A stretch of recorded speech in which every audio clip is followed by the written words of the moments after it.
Kris, what do you think has contributed to your team's recent road success? I'm not sure. I think we're playing better defensively. Anytime you do that, gives yourself a chance. But also on the road, you need four lines contributing because obviously the other team has the matchup. You can get their five guys, especially against our top line right now. It's been playing so well that you need other guys to step up. And I think we've been just getting contributions from everybody. The secondary scoring has been really consistent as of late. What do you think led to the biggest turn, or what was the leading cause to that turn, I should say? So unfortunately I don't have all the answers for you. You got some good questions tonight, but I think we were getting some key goals with Hamlin's line, a few weeks before Christmas. Now we're getting a lot more scoring from, McLeod contributing, and McLeod mostly moving up and playing on the left wing with Leon. I'm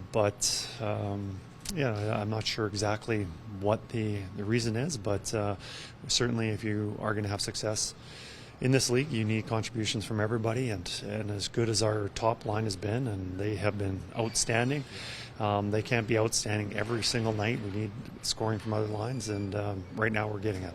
I know you're new to this matchup between the Oilers and the Kings, but are you expecting some animosity given the recent history in the playoffs between these two clubs? Absolutely. Feels like a really big game.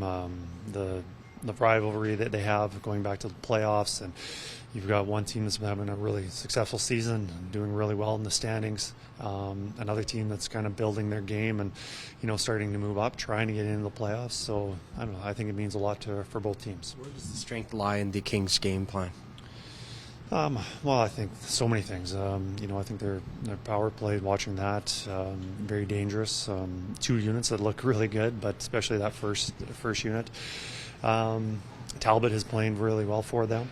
But also, if you look at their depth, their three lines, their contributions, I don't see any weaknesses with their team. I think they're well-rounded and obviously well-coached. Their penalty kill is completely different than it was last year. It was a focus. They brought it up, Rob Blake and Todd, after they were defeated last year. They're number one in the league in the penalty kill. They're much more aggressive. They attack the flanks. They play three high. And your power play, it's a little cool. It was really good for a while, but just the thought of that matchup, and because it was pretty central to how the Oilers won the playoff series last year. Yeah, there's pretty much two penalty kill systems, and there's little nuances to each one. And pretty much there's a three high or an umbrella kind of look, and then there's a team that would do a push down, and they're a little more aggressive. Forwards do a lot more skating. I think there's strengths to both. Otherwise, teams would figure out, and they'd only be doing one across the league. I think we've seen this a lot. We've had success against this type of kill.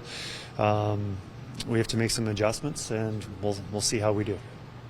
Is Raphael Lavoie expected to be in the lineup with the emergency recall this morning? Yes, he will be. He'll be playing tonight. He'll be on Hamlin's line on the right side. It's Connor's 600th NHL game tonight, and you were his coach before. You played one NHL game, and now you're here for game number 600. Can you just speak to your time here with the Oilers and the biggest thing that you've noticed about specifically his leadership? Well, first thing, I'm very surprised at 600. It doesn't seem that long ago that I was coaching him in junior, so the fact that he's at 600 is surprising for me. Just that much time has gone by.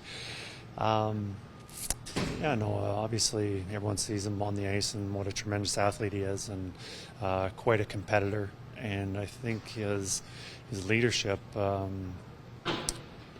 so many players, and I saw this in junior, just how many players have respect for him. A little bit, obviously, for his talent, but mostly just how dedicated he is to his game, and how focused he is on being the best of himself every game. And I saw that when he was 15-year-old underage player in the Ontario Hockey League, but see it here also in the NHL. As coach, when you're going about empowering your players, is that kind of a tool that you can use, that he's an example to so many others? I think anytime you have a player that's your best player and displays the work ethic that he does, it's it's easier for the other guys. They have no choice but to follow along and not take any shortcuts, because you certainly don't see Connor take any shortcuts.